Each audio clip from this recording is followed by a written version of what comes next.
Hello everybody and welcome back, and now let us start off by trying to exploit our first target, which would be our OWASP virtual machine.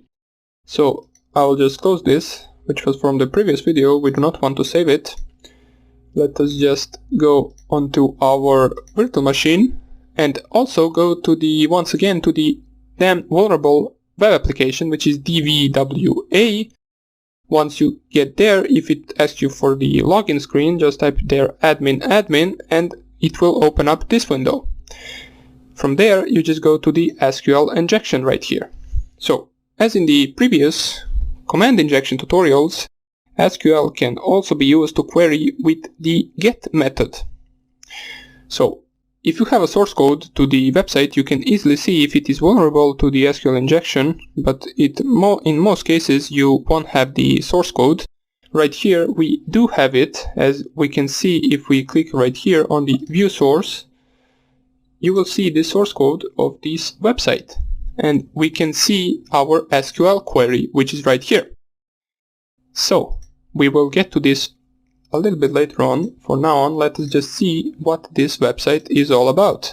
So as we can see, we get prompted with the user ID. So user ID could possibly be some kind of a number, so let us just type here 1 and submit it, and we will get the first name and the last name or surname for the user ID under the number 1.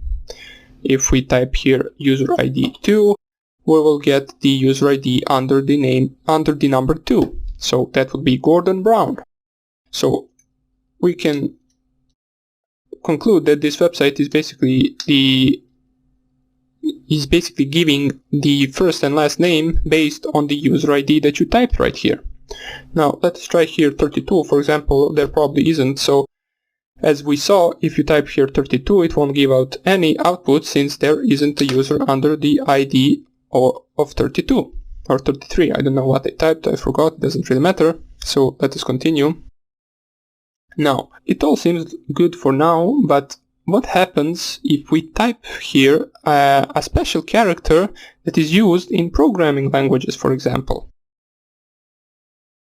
Now we can cheat right here and type and view the source code, but the basic check, the most basic check for the SQL injection is always the apostrophe, a single apostrophe.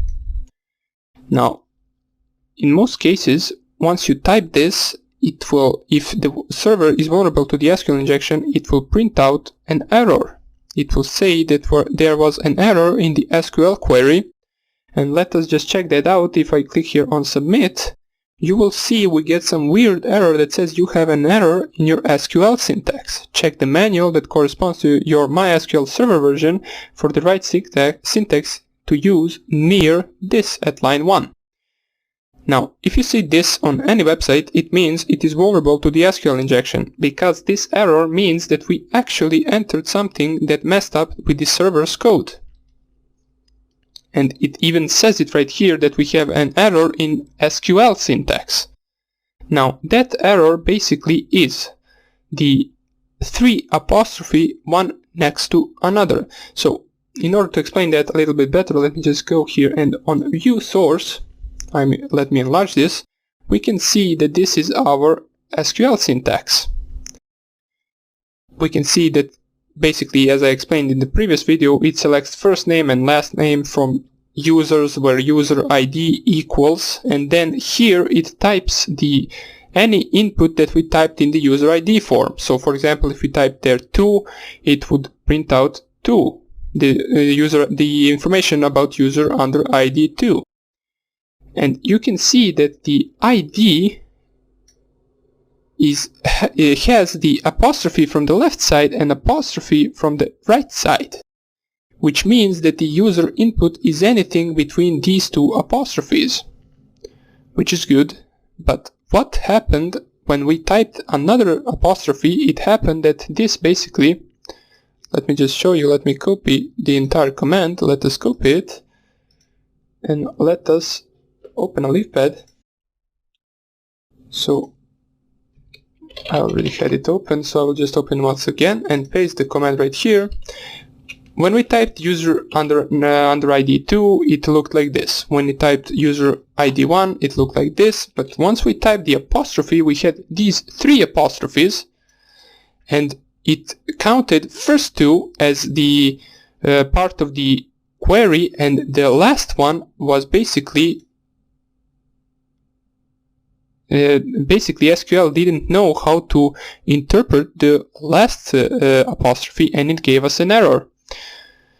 An error in syntax in SQL language, which means that it actually read our apostrophe as a part of the code. And that's how we know that it is vulnerable to the SQL injection. So, let me just open this. Now, and most of the time you won't have this code, but you can actually try to guess how the code might look like based on the website itself. So we could actually guess, once we type here 2, we know that it queries for the first name and the last name from some table with users where ID equals 2.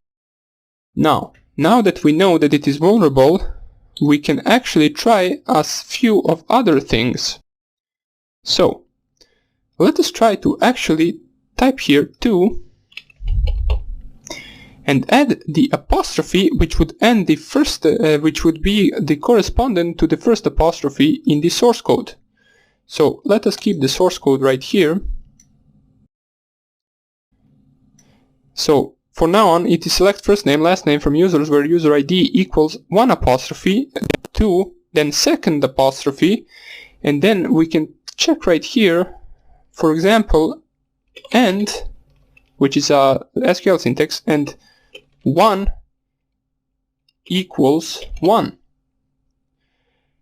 Now let me just delete the last apostrophe, since we already have it specified in the source code. What this does is basically it will check for a condition if 1 equals 1, which is always true, and it shouldn't give us any error.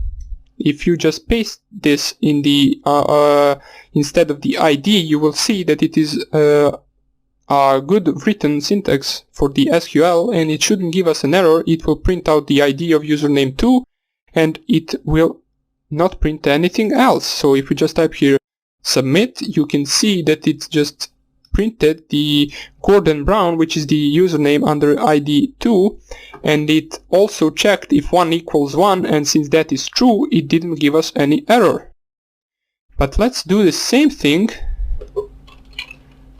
and instead of 1 equals 1, we type here 1 equals 2. Now, since this is not correct, 1 is not equal to, it will not print out anything. So basically it won't print out the Gordon Brown or anything else. If you click here submit, you will see that it doesn't give us any information, since it would only print out the username under ID 2 if the second condition was also met, which it wasn't, since 1 is never equal to 2. Now you might be asking, let me just type here, why am I not using the apostrophe at the beginning and at the end? Well, basically I already have those 2 apostrophes in the source code. As you can see right here, it starts off with the apostrophe, and then we just type here 2, and then the second apostrophe and 1 apostrophe, then 1 second apostrophe equals, and then another opening apostrophe 1, and we have the closing one right here, so we do not have to type it. If we were to type it, we would get another syntax error, since we have another apostrophe which shouldn't be there, as we can see right here. We have a few extra apostrophes, so we do not type the apostrophe at the end. Now that we saw how this works, let us actually try to find out how many rows and columns and tables and all of that kind of stuff are there, in order for us to get to the valuable stuff, which would be usernames and passwords. So in order for us to find out the existing number of columns, we should type here this command. So we delete basically anything, or let's just delete all. So we type here 2 apostrophe, and then we use the command order by, and then we type here 1. Now what this means is this will try to find the existing number of columns. This order by one will basically see if there is one column, and we will just go one, order by two, order by three, and once it doesn't give us anything, it means that there is not a column under that number. Now after this, what we want to do is type here hashtag. Now you might be asking, why are we typing the hashtag now? Well, basically hashtag is the comment in the SQL language. So anything that comes after the hashtag is interpreted as a comment. So we type here hashtag and then apostrophe, and if we type right here, we can see that the column 1 exists. Now let us try to see if there are two columns, for example. So we type here the same command, but instead of 1 we want to check out 2. Does that exist as well? And it does. And let us try to find out about the third column. Does the third column exist in the database? And if we type right here, it will say unknown column 3 in order clause, which means our database only has 2 columns for now. Third one doesn't exist, and that's why we get this error. Now that we found out how many columns are there, we can basically try to select them both and see what they are. We want to see, for example, in which order are these columns, and we do that with this SQL query, which is 2. And basically, maybe I didn't mention, but this 2 is the ID for the Gordon Brown, I believe, guy. And we use that so we can specify another command after that, so it gives us our desired output. So we will use union select 1 and then comma 2 and then hashtag apostrophe. Basically this will give us in which order are these columns, these 2 columns that we found out. If we, for example, found out that there were 3 columns right here, we would just type here another comma and then 3. But since we only have 2, we just type here 1 comma 2, and we can see right here that the first name is the column number 1 and the surname is column number 2.